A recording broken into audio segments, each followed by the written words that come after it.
sa ano nila, sa cellphone, pwede, di ba? Pwede naman sa laptop, pwede naman sa whatever, yung ano, okay. Did you bring it? Sabi ko nga kaya may props ako. Okay. What do you prefer? Ito o ito? Can I see the hands of those who would like to read it through the books? Alright. And through this one. Okay. So, almost pare-pareho lang, no? Sabi nila, ito, para ma-lessen na yung paggamit natin ng uno. Pero dahil ako'y old school, I would rather have the book.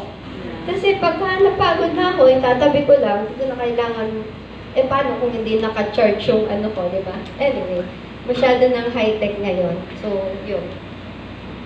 Ngayon, yung gobyerno may ginawang programa dahil nga mahina daw yung reading comprehension ng mga bata. Ang ginawa niya ay, tara, basa. Are you aware of that? It is a program in coordination with the DSWD, whereby the young college students are being paid 500 pesos and the parents are being paid 235 just for the reading program na i-execute nila, no? Anyway, ito na ba yung next, bakit ba kailangan, let's review, bakit kailangan, importante yung reading. Sigurado ko, marami sa inyo ay, alam naman ito. This is just a review. This is basic. Oh, number 1. Mula sa yung mga bata, from 0 to ano na ang ginagawa ngayon? Cellphone, nagtitiktok, diba? Nagtitiktok, nag-Instagram, nagpe-Facebook, even us, addict na tayo sa Facebook. Para bang 30 minutes lang di mo hawak yung cellphone mo, ay, titignan ko sino nang nag-like dun sa pinost ko, gano'n, diba? Anyway, so, hanggang sa mag-aral, grade school, di mo maiwasan ng mga bata, may hawak pa rin silang cellphone. Tapos hanggang mag-teenager. Do you think na natututo sila sa TikTok? Siguro, kasi there are some teachers who are now kilala niyo yung nag-viral na teacher na gumagamit ng TikTok. Diba? May ganun-ganun na yun kasi isa sa mga trend yun. Isa sa trend, gumagamit na sila ng TikTok. And according to Eduloco, ang TikTok daw nakakabigay ng confidence sa mga estudyante. Depende siguro sa confidence. Tapos because they can see themselves yung using videography, parang ganun.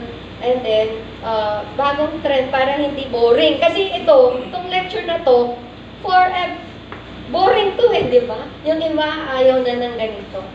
Anyway, pero tayo, gustuhin natin kasi hindi naman lahat ay gusto yung ganong klaseng pag-aaral na gumagamit ng TikTok. Pwede naman gamitin yun, wala namang problema. Pero, eto nga, ito ng 2023, may lumitaw na study sa International Journal of Education and Teaching Zone, whereby these are Filipino authors na nagsulat. At ang title ng kanilang study ay ito, Filipino Students' Reading Abilities, a Note on the Challenges and Potential Areas for Improvement. Okay, next slide. So yung studies nila, recent studies, okay, have shown that many students need help with reading comprehension, vocabulary development, and critical thinking skills. Alright. At may potential naman for improvement. Ayan. Anong pwedeng gawin? Ayon dun sa study. So, ito yung lumabas. We have to promote early literacy programs. Ito, pangalawa, invest in teacher training, like this. nagtitrain tayo, nakikinig tayo sa ibang mga, although yung iba alam na yan, ay yung iba, di ba, hindi na ito bago. Nire-review ko na lang sa inyo. Okay, tapos, develop reading materials that are culturally relevant and engaging for Filipino students. Okay, so iyon yung yun yung mga parang recommendation dun sa study na bago lang. Okay. And, dahil ako ay librarian by heart, nakikita ko ang importansya ng library. Kapag ang library ay hindi na pinuntahan, naku, wala ng library. Wala ng librarian. Wala na ang existing na dapat sana ay nakaupo ang mga bata nagbabasa ng Aesop fables. Nagbabasa ng fairy tales. Anong sabi ni Albert Einstein? Kaibigan mo yun, diba? Si Albert Einstein. Anong sabi niya? Bayaan mong magbasa ng fairy tales sa mga bata upang sila ay maging matalino. Tinuturuan pa kaya ng mga magulang ang mga batang magbasa ng fairy tales? Na-alter na ngayon ang fairy tales. In-alter nila ngayon, di ba? Iba na yung mga But anyway, bakit dapat magbasa pa rin? Kailangan natin i-develop yung ating media center or learning resource center. That is why I was requested by my pinsan to develop sana the library. Okay? Hopefully we can. Sama-sama tayo. And I will ask De La Salle University right now. I'm asking for the books, yung mga storybooks na gano'n, yung mga big books. Marami doon.